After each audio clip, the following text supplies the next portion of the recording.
पैसे मोबाईलवर बोलत बसतो. गावची यात्रा जवळ यासाठी भाड आहे का?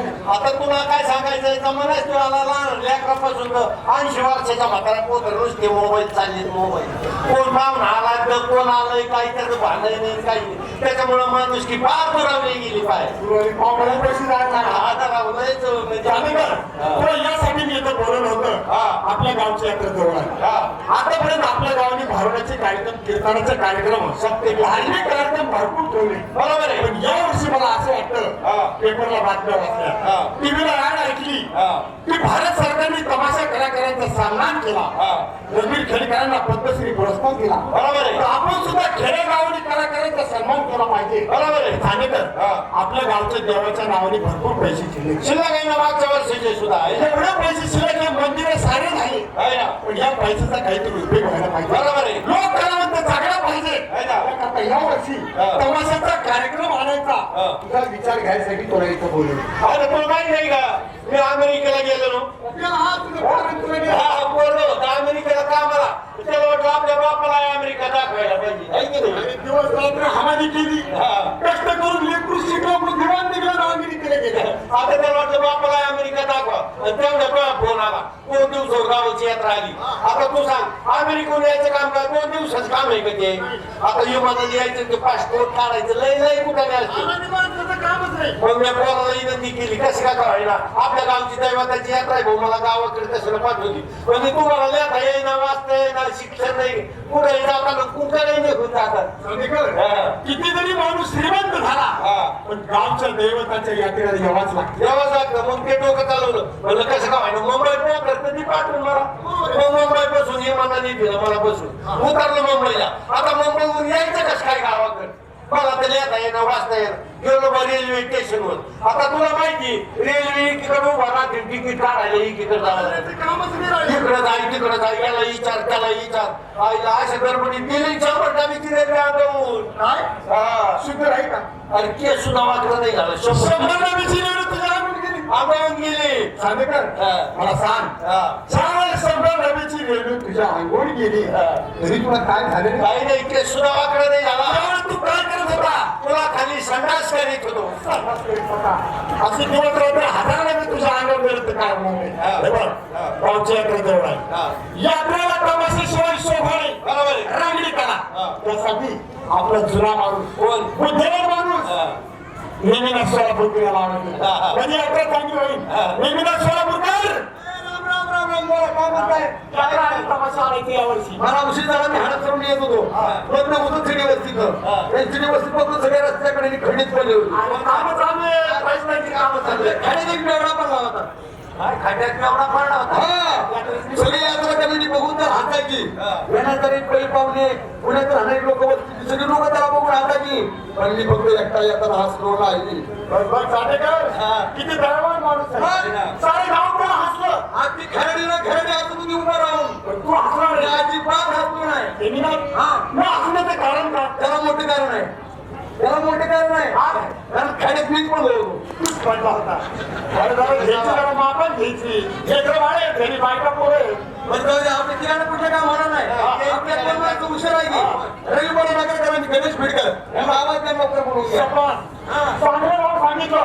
रविवारी नगर गणेश बिडकर काय चाललंय गणेश हे तुमचं रे भाद्रपद म्हणजे आपली यात्रा भाद्रपद असते. काय म्हणता रे गाव सोडल्याशिवाय माणूस सुधरत नाही. गाव सोडल्याशिवाय माझे परिवर्तन होत नाही. आणि माणूस किती जरी बाहेर गावी गेला असला गावच्या आठवड्याशिवाय राहत नाही. शेवटी जन्मदिन गाव इथं नाही मी काय नाकात शंभर गायासारखं बघाय. अरे आपण कलावंत माणसं आहोत. आपला शब्द रसिकावरती असं वजनदार पडला पाहिजे. तुम्हाला वजनात बोलता येत नाही. मला विचार केले मग समजा गणेश तू जरी करत असला मी तर तुला विचारलं गणेश काय करतोस? जेवण करतोय. मला चालू ना जेवण करतोय. मला विचार हा कर खातोय. हा शब्द वजनदार. समजा तू जरी इकडे निघाला मी तर तुला विचारलं गणेश कुठे चाललास? ब्राह्मणाच्या आळीत गेलास पण मला विचार हा गायला निघालोय. हा शब्द वजनदार. आणि कंपनीत काम आलंय. आता तुला सांगा माहिती माहितीये पण काम आहे कामच्या लेकरा गावाकडे आलो तुला माहितीये मला 2 पोरं एवढे आल्यावर माझ्या पाठी मागे राहिले पप्पा आम्हाला यात्रेत जायचं आता मला खरं सांग पोराचा हात कोणी पुरवायचा नाही ना मस्तपैकी तुम्हाला हातात धरलं यात्रेत गेलो यात्रेत फिरलो संध्याकाळी आलो जेवण खावणं झाले झोपलो तुला चांगला माहिती मी बरेच दिवस घराच्या बाहेर होतो झोपलो 10 वाजले पोरं झोपायला 11 वाजले पोरं झोपायला 12 वाजले तरी पोरं झोपायला काय पोरं 12चे म्हणा काय घेतला काय खाता 12 वाजले तरी पोरं झोपायला गणेश एकच्या दरम्यान पोरं झोपली तशी पोरं झोपली तसं मी झोपलो पाहिला घेतला झोपायचं नाटक केलं झोपल्यानंतर मला पडलं स्वप्न गोवाला डायरेक्ट मला स्वर्गात घेऊन डायरेक्ट स्वर्ग लोक मेल्यानंतर जातात हा काय बरोबर जाऊन वरती स्वर्गात गेलो काय गणेश ते स्वर्ग पाचची पाकवाना नुसतं खायला होतं माझ्या मजा तुझी आम्हाला कधी नाही आलं पाहिजे आम्ही वाचा खाल्लं तिकडे बहुर बशी नाचायला लागली आम्हाला माहिती मला पहिल्यापासून तमाशाचं नाच जाऊन बसलो बसल्यानंतर भांडण झाली मला आली सांग असला काय म्हणलं स्वर्गात नेमकं सांग असला जायचं कोणी गेलं वर काय सांगण्यास वाटून नाही ना पळत पळत गोवापाशी गेलो गोवाला म्हटलं गोवा मला सांग असला जायचं तो म्हणला याच्यामुळे तुला कोणी घेऊन जा म्हणलं वावर मोकळेच पळत पळत वावरात गेलो सांग असला बसलो भानगड झाली पाणी कुठे दिलं होतं गोवापाशी गेलो गोवाला म्हणलं गोवा पाणीच नाही तो म्हणला किती लांब येते बांधव होते म्हणला तेव्हा तुमटून तुझा कार्यक्रम करून दे पळत पळत बांधर गेलो तेव्हा तुपटायला गवतच उपटायला दुसरा झाडका मारा तरी गवत उपटाय चौथ्याला दोन्ही हाताने असा पिळा दिला बांधाला पाय लावला तिसऱ्या झटक्याचा असा मारला तसा बायकोने मला एका लाथीत खाट्याच्या खाली पाडला बायको मला काय म्हणती पॅन्टी धागला ते आगला माझी उपटायला लागला किती कसं गवत म्हणून केसाला पिळा मारला तुला काय वाटलं मला काय नाही वाटलं तुझं कसं झालं एकदम चांगलं चाललं बॅटरी लागली किती रुपयाची 50 लाख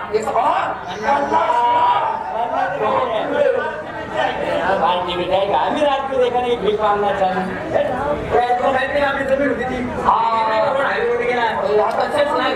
समृद्धी हवे 50 लाख माझ्याकडे 25 लाख होते तुला काहीतरी धंदा बिझनेस केला रिक्षा भरपूर हॉटेल भरपूर असे म्हणतो माझ्याकडे खिचडी झाली त्याच्यामुळे म्हणलं नको मग काहीतरी केलं पाहिजे म्हणलं गार्डन टाकलं गार्डन असं मोठं गार्डन टाकलं भरून दिलं 5 एकर मध्ये मोठं गार्डन टाकलं आणि लावलं तिकीट 500 रुपये 500 रुपये काय काय होतं गार्डन मध्ये सांगतो ना बाहेर देशातले सगळे प्राणी बाहेर देशातून कोणते जसे माकडं इंट उंट बोबला उंट ते काय भारतात भेटत नाही का भारत तरी बोबला तिथं भेटत नाही भारतात आणि तिकडे बाहेर गेले ती इंग्लिश तिकडे बसले बाहेर बाहेर मोठी माणसं उंच कुत्रे घोडे झेपडा चाबडा सिंह सगळे घेऊन आलो 500 रुपये तिकीट आलो त्याला माणसं आहे ना आयला म्हणलं असं माणूस आहे ना म्हणलं आपला धंदा बसायचा बरोबर आहे म्हणजे तिकीट जास्त झालं असेल 300 रुपये लावलं तरी माणसं यायचे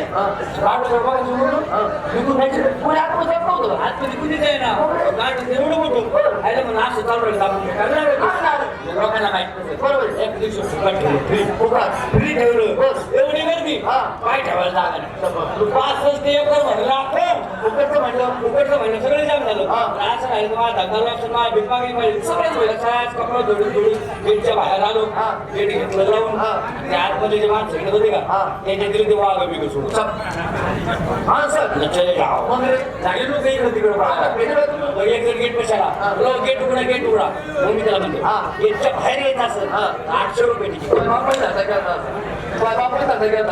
त्याची तिकीट काही ना त्या ऐकताना आले त्याची प्रॅक्टिकल केलं सिंगल बाजूचं नाही आपल्याला ठरलेला हजेरी बघायला त्यासाठी आपले दोन मित्र गणेश भाडी पुणेकर आणि मोहित करतात त्यांच्या घरी त्यांच्या समोर विचार मारून पुढे जायचं